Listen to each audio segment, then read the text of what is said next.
De casa, boa tarde, sejam bem-vindos ao nosso campinho. Em nome de Feira de Tapetes e Móveis Rústicos, vocês são titulares absolutos do nosso time. Para os colorados é aquela boa tarde meio assim, boa tarde, só que não, né?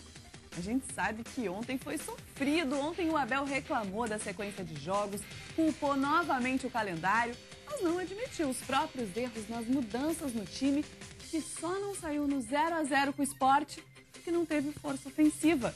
Jogou bem, teve chances para matar o jogo, mas... Enquanto a bola está na mão do árbitro, o pagode rola solto com o pessoal do Samba Lounge. E sabe de quem eles querem ver gols? 3 a 0 Sport hoje, 3. Os 3 Neto Baiano, pode ser. Na verdade, é o dia do aniversário do camisa 9 do Sport. Teve gente que comprou o óculos novo e até pintou as unhas para ver a festa do frescador. Hoje Neto Baiano vai frescar! Hoje Neto Baiano vai frescar! Quem está dizendo é o cabuloso! Eu sou o torcedor mais cabuloso do mundo! Uá! Uá! Uá! Uá! Uá! Para a tristeza do torcedor, Neto Baiano começa no banco de reservas.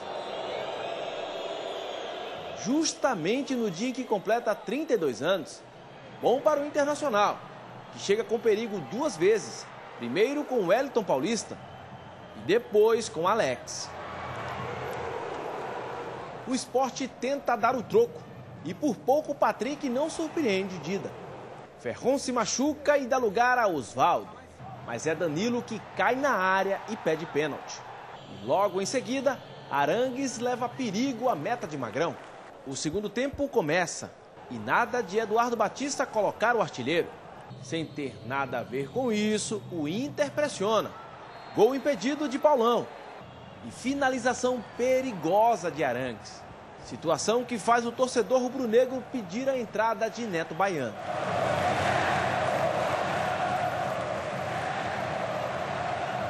E fica ainda pior quando o treinador coloca Érico Júnior. Só que aos 19 minutos é a vez de Neto Baiano ser chamado. E o jogo fica aberto. O Sport ataca com força e o Inter no toque de bola. Mas ninguém balança as redes. Final de partida, Sport 0, Internacional também 0. Parece que a batucada e o presente de Neto Baiano vão ficar para a próxima partida. Ricardo Vidarte, dá um oizinho para quem está em casa, especialmente para Esther Abraão. Ela estava chateada ontem que eu brigo muito contigo, não vou mais brigar. Não foi só comigo, briga também com... Por favor, me obedeça, Ricardo. Com o Marcelo também. Não briguei, nós brincamos. Vocês não prestam atenção no programa, daí ficam querendo criar crise onde não tem, hein? Me inclua fora dessa, diria um amigo meu, me inclua fora dessa. Mas diz pra ela que a gente se dá bem e que a gente só Mas brinca sério? também enquanto tu não obedece as coisas. Beijo. Fala pra mim de quem foi a culpa ontem do placar colorado. Não tem uma culpa isolada, né? Eu acho que fundamentalmente do treinador. O treinador é pouco futebol e um 0 a 0, não, sem gol, né? Às vezes tem um 0 a 0 que é legal de ver, mas essa do Internacional ontem foi complicada. Até achei outros jogos, fiquei rastreando, dando uma olhadinha em outros jogos importantes, né? O Internacional teve favorecimento de alguns resultados, o Fluminense perdeu, né? O São Paulo perdeu, acho que o São Paulo deu adeus ao campeonato, e o Inter, contra o Sport do Recife, não consegue ganhar. Não vem convencendo o Alex e o D'Alessandro juntos. Eu fui pesquisar por que na época em que o Abel era o treinador no Internacional, ele dava certo lá e tinha melhores rendimentos. É porque a direção do Internacional naquela época tinha o Fernando Carvalho, por exemplo, que sabatinava o Abel. O Abel não pode ficar livre e solto para fazer o que ele bem entende, não é? Mas pelo que eu acompanhei das entrevistas coletivas ontem no final do jogo, a paciência e a liberdade toda que o Abel tá tendo está diminuindo no Beira-Rio. Tomara, pode ser um caminho, se a direção do Internacional se impuser, né? Tem que chegar para ele e sabatinar. Por que tu colocas o Rafael Moura no time do Internacional em todos os jogos? Tá dando resultado? Ele vai ter que te responder, não tá dando. Quem sabe tu muda, então, a tua tese? Ele já tirou o Rafael Moura do time titular porque não estava rendendo. Aí colocou o Wellington Paulista porque não estava rendendo. Daí aí ele coloca os dois juntos. E os outros nomes, Sim, mas se a Débora de Oliveira, maravilhosa Débora de Oliveira, competente Débora de Oliveira, fosse diretora de futebol do Internacional, tu não chegarias lá no Abel educadamente, reservadamente, dizer, Abel, tu tentasse de tudo e não tá dando certo. Vamos tentar outra coisa, hein? Não, se eu fosse diretora de futebol, tu sabe bem que Tu o nem Abel teria não se seria o contratado, técnico. Bom, a rodada ontem teve 7 jogos, 21 gols, destaque para a derrota do embalado São Paulo para o Curitiba, enquanto o Cruzeiro, que não tinha nada a ver com isso, né, vencia mais uma e disparava de novo na liderança. Mostra os gols, Vidal. Vamos lá, começamos com o Cruzeiro. Para mim, campeão, hein? Eu já estou dizendo isso há tempo, já estou só repetindo. Esse é o Alisson que chuta, ela desvia na zaga e encobre o goleiraço. Achou muito bom esse goleiro aí do time do Atlético Paranaense. E o Moreno é o goleador do campeonato? Ainda pertence ao Grêmio. Olha que bucha que faz o Moreno. Me ajuda a pagar o salário dele. Um pouquinho, né? Tem o São Paulo, para mim, deu adeus ao título São Paulo. Saiu na frente, né? Com esse gol do Michel Bastos, que é um dos que veio de fora aí. Deu certo, tá dando certo pelo menos. Mas o Coritiba foi muito forte, o Helder empatou. E esse Joel que caiu lá no fosso depois, ele faz 2 gols. Ele foi vibrar, não sei se é desse, no gol anterior. E pula aquelas placas lá e cai lá dentro do fosso. E o jogo do Vitória da Bahia contra o Fluminense. Outro resultado interessante para a dupla Grenal, né? A derrota do São Paulo, a derrota do Fluminense. O Vitória também de virada, o Cícero fez 1-0 Fluminense. O Dinei empatou. O William faz 2-1. E o Vinícius faz o 3-1 para o time do Vitória da Bahia. Esse é o Vinícius, que vai fazer o 3º gol contra o Fluminense. Para mim, o Cruzeiro é campeão, Débora. São Paulo, Inter, Corinthians, Fluminense, todo mundo que está lá para trás está disputando vaga mesmo para a Libertadores da América. Bom, hoje 3 jogos completam a rodada, né? A 22ª rodada. O Corinthians recebe a Chapecoense na Arena Corinthians. Goiás e Atlético Mineiro se enfrentam no Serra Dourada. E aqui o Grêmio tenta, contra o Santos, apagar uma imagem ruim do clube. Dentro e fora de campo, time, direção e torcida estão em alerta. Desde o dia 28 de agosto, o encontro entre Grêmio e Santos não exige mais apenas a preocupação da vitória dentro das 4 linhas. Alerta especial com relação ao camisa 1 do Peixe. Aranha não guarda boas lembranças do último jogo aqui e nem o Grêmio, prejudicado por parte da torcida que se dirigia ao goleiro com termos racistas. Hoje, uma união de forças vai tentar recuperar a imagem do clube. Com medo da reação do torcedor, a direção gremista, junto com a administração da Arena, vai aumentar a segurança no estádio. Seguranças infiltrados vão acompanhar a partida na parte da geral. O número de câmeras aumentou 30%. De 240 passou para 312. Algumas com áudio para facilitar a procura caso tenha alguma confusão. Eu confio muito no nosso torcedor sabe da importância desse jogo, sabe como é fundamental atuar dentro dos limites razoáveis de como se deve torcer. Mas nessa partida teremos outro reencontro, a do técnico Anderson Moreira com seu antigo elenco. Desde que saiu do Grêmio, é a primeira vez que ele volta a Porto Alegre. O Anderson conhece a gente, né? Então obviamente vai saber como jogar. Ele teve faz pouco tempo aqui, então ele vai saber como a gente joga, né? E por aí tem alguma vantagem. Né? Dentro de campo, Santos é problema para ser administrado. Com um ataque reforçado desde a chegada de Robinho, foi o último time a marcar gols no tricolor desde a vinda de Felipão. De lá para cá, nenhum adversário comemorou mais. Já são 405 minutos fechadinho lá atrás. Para evitar surpresas, o último treino foi com portão fechado. São coisas que o treinador pede, né? Mas a gente treina do mesmo jeito e sabe que joga quem joga tem que entrar e fazer o melhor, né? É um reencontro, onde tudo pode ser diferente e ainda melhor.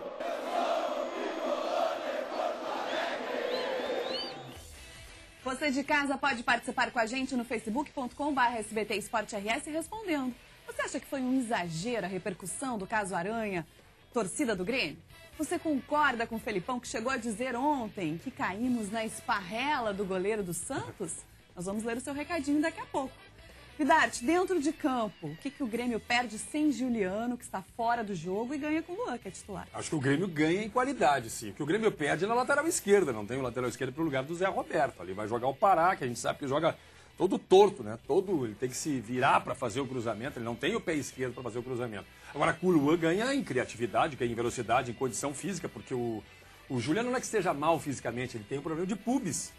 Ele veio machucado, que eu fico impressionado como é que contrata um cara que custou 6 ou 7 milhões de euros e não vira que o rapaz tinha uma lesão de origem pubiana, né? A gente já falou aqui que cada jogador que chega só assina contrato depois dos exames médicos. Pois é, eu tô ainda esperando. E essa lesão no pubis do Juliano compromete as duas pernas. Porque ele acaba forçando a outra e sente dores nas duas. Ele é um bom jogador, Débora. Acho que todo mundo sabe que ele é um bom jogador, mas sem a melhor condição, não tem como atuar. Então, melhor pro Grêmio que o Luan entre. Anderson Moreira conhece tão bem o Grêmio assim que pode hoje tentar de novo estragar a festa? A gente dá muita porrada no Anderson, mas ele saiu com um bom aproveitamento do Grêmio, com mais de 55%, quase 60%, se eu não estou equivocado. Não fiz o cálculo exato de aproveitamento dos jogos que ele dirigiu o Grêmio. Não foi tão mal assim na Libertadores, foi eliminado nos pênaltis aqui pelo São Lourenço, né, na Arena. Não foi tão mal, não. E lá ele jogou bem contra o São Lourenço, lá em Buenos Aires. Eu me lembro daquela partida. Então se dá muita pancada nele. É um treinador jovem, inexperiente. Não era para o momento do Grêmio, mas não é um mau treinador. Então abram os olhos que o Santos já fez um crimezinho com o Oswaldo de Oliveira e pode fazer um segundo crime hoje. Ainda mais ele que conhece todas as peças, como jogam, como pensam os jogadores, né? E olha quem tá com a gente para falar desse adversário que vem a Porto Alegre, então, com esse treinador conhecido dos tricolores, Bruno Vicário. O que esperar desse encontro, Vivi? Boa tarde. Débora, um beijão pra você, um abraço pro meu amigo Vidarte. Olha, eu espero que a gente só fale do que vai acontecer dentro de campo, sem polêmica fora de campo, porque eu já tô cansado dessa história toda, né? Infelizmente, o Filipão até deu uma declaração aí bastante infeliz, reacendendo toda a polêmica, mas vamos falar de bola, que é realmente o que nos interessa. Tenho certeza que vocês também pensam assim. Bom, vocês se lembram que antes daquela partida válida pela Copa do Brasil, eu disse aqui que o Grêmio deveria ficar preocupado com o time do Santos, e realmente foi o que acabou acontecendo, porque o Santos venceu por 2-0 aquele jogo na Arena do Grêmio. Agora, na minha opinião, a situação é completamente diferente. Vejo, sim, o Grêmio bastante favorito. Até esse momento, eu não entendi por que o Santos mandou embora o Oswaldo de Oliveira e para contratar o Anderson Moreira, que vocês conhecem muito bem, até outro dia estava aí no tricolor gaúcho. Se era para contratar um técnico aí da nova geração, então era melhor nem ter mandado embora lá atrás, no ano passado, o Claudinei Oliveira, que fazia um bom trabalho no Santos, foi o melhor clube paulista no Campeonato Brasileiro do ano passado, e o Claudinei pegou uma bucha danada, porque pegou o Santos depois daqueles 8-0 lá que sofreu para o Barcelona, depois da demissão do Muricy Ramalho, da saída do Neymar. Então o Claudinei fazia um bom trabalho, de repente a direção do Santos mandou o treinador embora para contratar um mais experiente, e agora manda o treinador experiente embora para contratar um técnico da nova geração. Até agora eu não entendi. Por outro lado, a gente vê o Grêmio aí em uma boa fase com o Filipão, um ótimo aproveitamento, o Barcos marcando um gol atrás do outro e com uma situação também bastante favorável na tabela. Pega o Santos e depois a Chapecoense, 2 jogos em casa onde o Grêmio é favorito e depois confronto direto contra o Fluminense por vaga no G4. O Grêmio tem tudo para entrar de vez nessa briga por uma vaga na Libertadores. Obrigada, Vivi. Beijão pra ti. O que tu queria falar? Parecido com o Grêmio que o Santos fez, né? O Grêmio também. O Grêmio começou com a gestão Fábio Koff dando força pro Vanderlei Luxemburgo, que era uma estrelona. Aí vai pro Renato, que era um ídolo, e é um ídolo do Grêmio. Sai do Renato, meio que tenta o Roger, depois do Roger vem o Anderson Moreira, agora vem o Filipão. Quer dizer, não tem, o futebol brasileiro tá assim. Essa é a realidade. Aqui no nosso Facebook, o pessoal participando se concorda com a esparrela do Aranha que o Felipão disse. A Lorhana Couto de Vargas, ela é gremista, achou tudo um exagero, porque o próprio Pelé diz que é normal dentro de campo. Claro que concorda com o Aranha de reclamar. Mas pra que todo esse escândalo? E quem devia pagar não está pagando. Quem está pagando são os torcedores de verdade que foram assistir a partida em paz e o clube, o Grêmio. O Thiago Volter, pra mim foi um exagero tudo isso, porque a pessoa já está pagando pelo que fez. Ele acha que vai ser 1-0 Grêmio, pede um beijo pra Pelotas. Beijo, Pelotas. Charles Bruno, tomara que o Santos perca. Ele pede um abraço de você, Vidarte, para Camaquã. Camaquã, terra bonita, um abraço. A Jussara Freitas, beijo Jussara, é colorada, achou que a instituição não merecia a pena que recebeu. Para nós gaúchos ficou a marca, parte da torcida que é culpada. Me refiro àqueles que deixaram a tempo de ser torcedores e se tornaram vândalos que ficam prejudicando o clube. Adriana Gravins, acho que foi certa toda a repercussão, sim. Só assim as pessoas racistas vão ver que elas são erradas e a punição para isso. Eu sou colorada, acho que foi demais tirarem o Grêmio da Copa do Brasil. Eu também acho. Bruna de Odé, achei um absurdo o que fizeram com o Grêmio, a expulsão do campeonato foi uma palhaçada, eles trataram o goleiro do Santos como se fosse o único negro do mundo, a opinião dela. Janaína Baraldo, Tá, só falta agora culparem o Aranha pelo ato de racismo, né? Falta de noção, isso sim, a opinião da Janaína. Não fomos nós que falamos da esparrela, viu? Foi o Felipão que falou. Paola Monteiro, caso de racismo do goleiro, acho que foi justo sim, toda essa repercussão, porque o racismo tem que ter punição aos envolvidos. Não foi a primeira vez que isso aconteceu e o Felipão perdeu a oportunidade de ficar calado. O Aranha teve toda a razão em reclamar. Deixa eu ver. O Dadá falou nessa semana, Débora, telespectadores, sobre esse caso. Ele disse que na época ele jogou no Colorado aqui, já chamavam ele de negão também. Ele disse que uma vez me chamaram de negão, eu fiz gol neles. Chamaram a segunda vez, fiz 2 gols neles. E assim eu fui respondendo, com gols. Foi a resposta do Dadá sobre essa questão do Aranha, né? Que o Aranha deveria ter ficado quieto, não ter dado tanto. Eu também acho que o Aranha fez um pouco de exagero. Poderia ter aceitado as desculpas, por exemplo, da menina. Né? Não era caso do que ele fez, mas cada um. Depois do intervalo tem a estreia de Ronaldinho Gaúcho com a camisa tricolor no México. A gente volta em um minutinho.